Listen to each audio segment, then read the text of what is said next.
Siphinde sinibingelele kwikhaya TV2. Wena-ke oqalayo ukungena kuleli khasi, siyacela ukuba ucofe ibhathini subscribe khona uzohlezi uyithola iy'ndaba njengoba zinjalo. UNaredi Chirwa utshele uRamaphosa ePhalamende kwezikabhoqo ukuthi yonke into ayithembisayo uyahluleka, akukho aseke wakuthembisa uRamaphosa wakwenza. Akumuzwe-ke uNaredi ezikhulumela ngowakhe umlomo umsindo olandelayo. Thank you very much, Chairperson. Greetings to the Commander-in-Chief of the EFF, Julius Sello Malema, EFF officials, commissars, the leaders of the Progressive Caucus, and sympathizers of the revolutionary movement in Africa that turns 11 years old on the 27th of July. To be young is to be in a stage of becoming, of working towards your goals and aspirations to transition from being dependent to independent. However, the youth of this country are perpetual children, and some will never know independence until their old age. At the realization of how doomed we are under your leadership, Mr. President, thousands continue to give in to Nyaupe, and young women and girls amount to bottle girls for you and your friends at the peak of their vibrancy and zeal for life and prosperity. We live with our parents, and finding a 40-year-old man asking his mother for bread is more common than otherwise. This phenomenon is known as the Ramaphosa economy.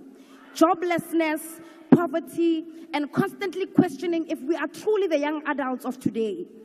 In 2018, Mr. President, you launched a jobs summit and promised the youth of this country 275,000 jobs per year. You failed. In 2019, you promised 2 million jobs and an end to hunger, halving of crime, and empowering the school curriculum where a 10-year-old will be able to read for comprehension. You failed. In 2020, you unveiled a 100 billion rand fund to create jobs in the public sector for the youth. You failed. You launched the NSP against GBV and femicide, and 4 years later, on the eve of elections 2024, the murderer of Kidisaleti Elsin Donje was granted bail of 2,000 rands. You failed. In 2021, you spoke about building new cities, and the National Youth Development Agency would fund 1,000 young entrepreneurs in 100 days. You failed. In 2022, plagued by your own failures over the years, you promised the National Youth Service would create a modest 50,000 jobs in its first phase. You failed. In 2023, you came here and praised yourself for the Youth Employment Service that placed 100,000 youth in peace jobs that lasted nothing more than 12 months. Once again, you failed. Yesterday, you came to this house and promised 2 million jobs to the youth of South Africa. It is thus fair and deliberate to then say that this time next year, the result will once again be not achieved and failed. When you became president in 2018, youth unemployment was sitting at 43%. And nearly 7 years into your presidency, youth unemployment currently sits at 45% for individuals aged 15 to 34, and a whopping 59% for young people aged 15 to 24. Your presidency is characterized by many promises and many failures. UNaredi uqhubekile nokumtshela uRamaphosa ukuthi ubuholi bakho uthembise izinto eziningi, kodwa waphinde futhi konke lokho kwafeyila kwangalunga. Awumuzwe-ke futhi qhubeka nokumtshela. It is now apparent that as the youth of today, we must ready ourselves psychologically like the youth of 1976 for the biggest fight against the establishment. The establishment has charged you, Mr. President, at the forefront as the weapon that is formed against us. The youth of today, like Nelson Mandela, who is now hailed as an icon of peace, must be ready to be called terrorists. We must be ready to be called criminals. We must be ready to be jailed for crimes we did not commit. We must be ready to be character assassinated like Idam Mntwana, Robert Sobukwe, Nkgopotshe Tiro, Steve Biko, Winnie Mandela, and Julius Malema. But amongst ourselves as the youth of this country, we know who the true criminals are. We know who stole our land from our grandmothers. We know who stole our mines. We know who stole COVID-19 funds that was meant to keep our people alive. We know who stole Tembisa Hospital money. We know who stole SAA, ISCO, Sasol, Telkom. We know who is now stealing Eskom, Transnet, PRASA, and even privatizing our water. All the while, you are creating an impression that these are natural disasters, despite the fact that they are orchestrated by the true criminals of the government of today, deployed by the Oppenheimers. We know who stole the money that is meant to eradicate pit toilets in the Eastern Cape.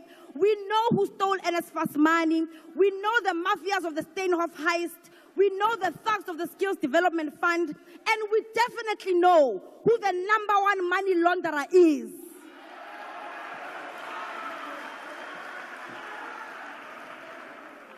There is absolutely nothing that the establishment, masquerading as a government of national unity, can do to deter us, the youth of today, from seeking out our generational mission.